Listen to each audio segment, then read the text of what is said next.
আজকে একটা চিকেন রান্না করছি, অনেকটা মাটনের মতো।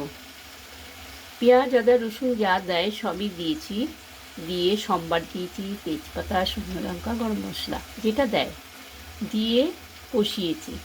অর্ধেকটা কষানোর পরে আমি এখন দেব এই মশলাটা, মিট মশলা দেব, চিকেন মশলা নেয় একটা প্যাকেটের হাফ ঢেলে দিলাম।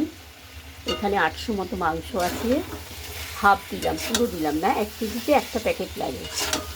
এবার এটাকে কষাতে কষাতে জল ঢেলে দেবো পরে, আর একটু কষিয়ে নেবো।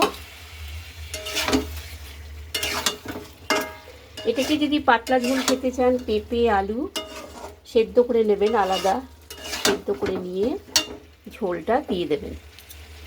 আপনার যতটা ঝোলের প্রয়োজন সেটা দেবেন।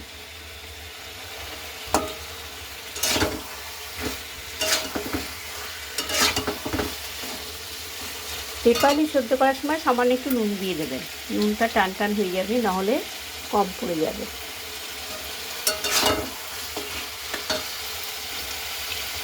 এবার আমি পেঁপে আলু ঢেলে দিলাম, সেদ্ধ করা পেঁপে, হাফ সেদ্ধ করা পেঁপে আলু ঢেলে দিলাম, দিয়ে আমি ঢাকা দিয়ে দেবো, তাহলেই হয়ে যাবে, আর কিচ্ছু করতে হবে না। নুনটাও দিয়ে দিয়েছি, একটু গরম মশলা গুঁড়োটা দেবো, দিলেও হয় না দিলেও হয়। একটু গরম মশলা দিয়ে দিলাম। ওকে, আমার সব হয়ে গেল। আমি শুধু জাস্ট ফুটবে, 2-3 মিনিট ফুটলে এটা রেডি।